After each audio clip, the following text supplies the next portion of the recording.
Glitz beauty വേൾഡിന്റെ പുതിയൊരു വീഡിയോയിലേക്ക് എല്ലാവർക്കും സ്വാഗതം. ഇന്ന് നമ്മളുടെ മുഖത്ത് വരുന്ന പിഗ്മെന്റേഷനെ കുറിച്ചിട്ടാണ് പറയുന്നത്.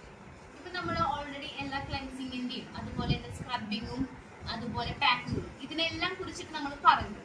ഇപ്പോഴും ഞാൻ പറയുന്നത് എന്താണെന്നുണ്ടെങ്കിൽ നമുക്കറിയാം, എല്ലാവർക്കും അറിയാം, എല്ലാവരുടെ സ്കിൻ ടോണുകളും ഒരുപോലെയല്ല, എല്ലാവർക്കും വ്യത്യാസമുണ്ട്. ഓയിലി സ്കിൻ ഉണ്ട്, നോർമൽ സ്കിൻ ഉണ്ട്, ടീ സോണിൽ വരുന്ന ഓയിൽനെസ് ഉണ്ട്, അങ്ങനെ പല വിധത്തിൽ നമ്മളുടെ സ്കിന്നുകൾക്ക് മാറ്റങ്ങളുണ്ട്. അപ്പോൾ ഓരോരുത്തർക്കും വരുന്ന പിഗ്മെന്റേഷൻസും അതനുസരിച്ചിട്ടുള്ള വ്യത്യാസങ്ങൾ കൊണ്ട് വരുന്നത് തന്നെയാണ്. ഓയിൽനെസ് ഉള്ള സ്കിന്നിൽ എപ്പോഴും നമുക്ക് പിഗ്മെന്റേഷൻസ് വളരെ കൂടുതലായിട്ട് കാണാവുന്ന ഒന്നാണ്. അവരെപ്പോഴും നമ്മൾ പാർലറുകളിൽ പോയാലും കാര്യങ്ങളും ചെയ്യുന്നത് വെജിബീൽ പോലുള്ള കാര്യങ്ങളാണ് അവർക്ക് എപ്പോഴും നല്ലതായിട്ട് വരിക. കാരണം പിഗ്മെന്റേഷൻ കുറയ്ക്കുവാനായിട്ട് അവർക്ക് സാധിക്കുന്നത് വെജിബീൽ പോലുള്ള, അതായത് നമുക്ക് ഈ ക്ലീനപ്പ് തുടങ്ങിയിട്ടുള്ള കാര്യങ്ങളെക്കാളും നല്ലത് അവർക്ക് വെജിബീലുകൾ പോലുള്ള കാര്യങ്ങളാണ്. അതുപോലെ തന്നെയാണ് നോർമൽ സ്കിന്നുകാർക്ക് വലിയ തരത്തിൽ കാണാറില്ല, എങ്കിലും ചില സാഹചര്യങ്ങളിൽ പിഗ്മെന്റേഷൻസ് വരാറുണ്ട്. അതിപ്പോ നമുക്ക് സ്കിന്നിന്റെ ടൈപ്പിൽ തന്നെയൊന്നും ആവണമെന്നില്ല, നമ്മളുടെ ഫുഡ് കഴിക്കുന്ന രീതിയിൽ, അതായത് ഓയിലി ഫുഡ്സും കാര്യങ്ങളും, ചോക്ലേറ്റ്സ്, അതുപോലെ തന്നെ ഈ സ്നാക്സ്, ഇതൊക്കെ കൂടുതൽ അളവിൽ കൂടുതൽ കഴിക്കുന്നവർക്ക് മിക്കവർക്കും അറിയാം ഇതെന്താണ് എന്റെ മുഖത്തൊരു പിമ്പിള് എന്നൊക്കെ ചിന്തിക്കുന്ന സമയത്ത് ഒന്ന് ചിന്തിച്ചാൽ മതി, ഞാൻ ഇപ്രാവശ്യം എന്തെങ്കിലും കൂടുതൽ കഴിച്ചിട്ടുണ്ടോ, അളവിലും കൂടുതൽ കഴിച്ചിട്ടുണ്ടോ എന്നൊക്കെ ചിന്തിച്ചാൽ തന്നെ നമുക്കറിയാം നമ്മളുടെ മുഖത്ത് വരുന്ന പിഗ്മെന്റേഷൻസും കാര്യങ്ങളും. പിന്നെ എല്ലാവർക്കും നോർമലി എല്ലാ ദിവസവും കാര്യങ്ങൾക്ക് അറിയാവുന്നതാണ് നമ്മളുടെ മന്ത്ലി പീരീഡ്സിന്റെ സമയങ്ങളിലും കാര്യങ്ങളിലും ഓൾറെഡി വരുന്ന പിഗ്മെന്റേഷൻസ്. അതൊക്കെ നമുക്ക് നോർമലി എല്ലാ കാര്യങ്ങൾക്കും അറിയാം. അതുപോലെ തന്നെ നമ്മുടെ തലയിൽ വരുന്ന ഡാൻഡ്രഫ് വന്നു കഴിഞ്ഞാലും നമുക്ക് നെറ്റിയിലും അതുപോലെ തന്നെ മുഖത്തും അത് വീഴുന്ന ഏരിയകളിൽ നമുക്ക് ചെറിയ ചെറിയ പിഗ്മെന്റ്സ് ഉണ്ടാവും. ഈ അപ്പോൾ വരുന്ന പിഗ്മെന്റുകളും നല്ല വ്യത്യാസമുണ്ട്. ഈ ഡാൻഡ്രഫ് വീഴുമ്പോൾ ഉണ്ടാക്കുന്നത് കുഞ്ഞു കുഞ്ഞു ഡോട്ടായിട്ടുള്ള പിഗ്മെന്റുകളും കാര്യങ്ങളും ആയിരിക്കും. അത് നമ്മൾ ശ്രദ്ധിച്ചു കഴിഞ്ഞാൽ നമുക്കറിയാം നമ്മുടെ ഹെയറിൽ വരുന്ന പിഗ്മെന്റുകൾ ഡാൻഡ്രഫ് കൂടി വരുമ്പോഴാണ് നമുക്ക് ആ പിഗ്മെന്റ്സും കാര്യങ്ങളും വരുന്നത്.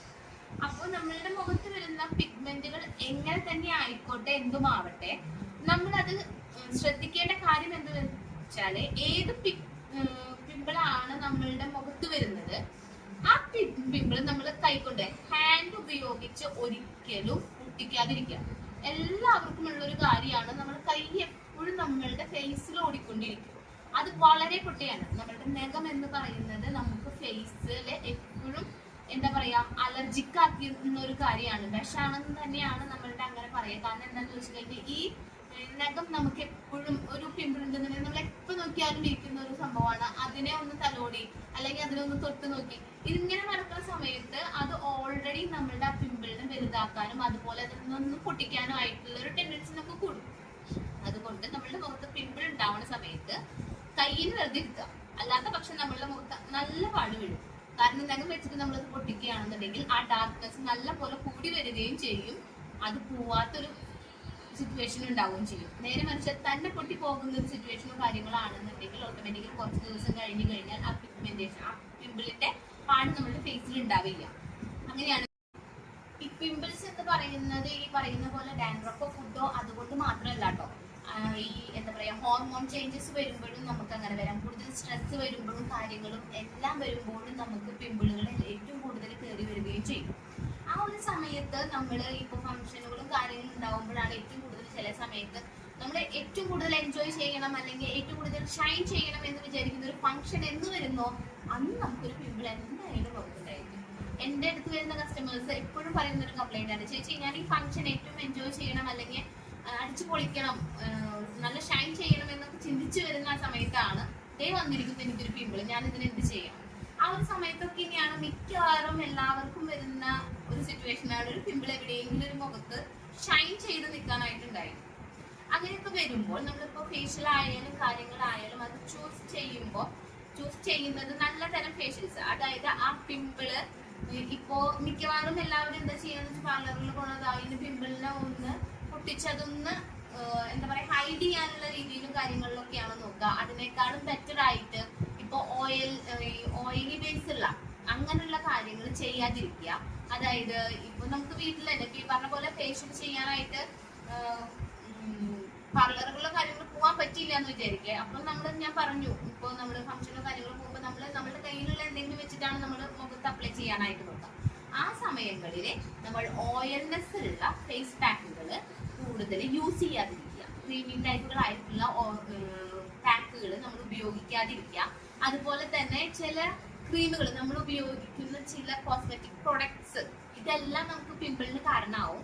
അത് മാക്സിമം ഒന്ന് ആ ഒരു സമയത്ത് പിമ്പിള് വരിക എന്ന് പറയുമ്പോൾ ഒരു ദിവസമോ 2 ദിവസം മുന്നേ അതിന്റെ ചിലപ്പോൾ ഒന്ന് വരിക, ഒന്ന് അതിന്റെ എന്താ പറയാ സ്റ്റാർട്ടിങ് തന്നെ നമുക്കൊന്ന് കണ്ടുന്ന് വരും. ആ സമയം തൊട്ട് ഈ വക ഓയിൽനെസ് വരുന്നതായിട്ടുള്ള എല്ലാ സാധനങ്ങളും ഒന്ന് കുറയ്ക്കുക. അതേപോലെ തന്നെ ഫുഡിങ്ങിന്റെ രീതി ഞാൻ നേരത്തെ പറഞ്ഞ പോലെ തന്നെ ആ ഫുഡിങ്ങും കാര്യങ്ങളൊക്കെ ഒന്ന് കൺട്രോൾ ചെയ്യുക. അല്ലാത്ത പക്ഷം നമ്മൾ ഈ പറയുന്ന പോലെ ഏതൊരു ഫംഗ്ഷനും പോകുന്ന സമയത്തായാലും നമുക്ക് പിമ്പിളുകൾ പെട്ടെന്ന് കയറി വരും.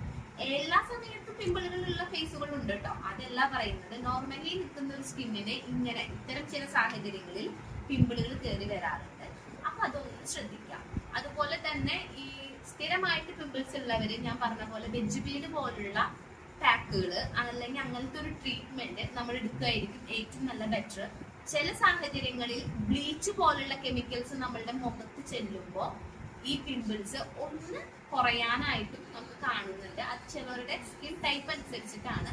അപ്പൊ അതിനനുസരിച്ചിട്ട് നമ്മൾ ആ സ്കിന്ന് നമ്മളിപ്പോ ഏതൊരു പാർലറിലാണ് പോകുന്നുണ്ടെങ്കിലും അവരോടൊന്ന് ഒപ്പീനിയൻ ചോദിച്ചിട്ട്, അപ്പൊ നമ്മൾ ചെന്ന് പറയുകയാണ് എനിക്ക് ഇതാ വേണ്ടത് എന്നുള്ളത് തന്നെ അല്ല.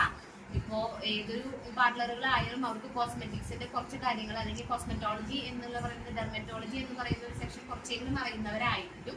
അവരോട് പറയാ ഇങ്ങനെയാണ് കാര്യങ്ങൾ എന്ന് പറഞ്ഞു കഴിഞ്ഞാൽ അവർ പറയും ഇന്ന സ്കിന്നാണ് അതുകൊണ്ട് ഇത് അപ്ലൈ ചെയ്താൽ മതി എന്ന് പറയും.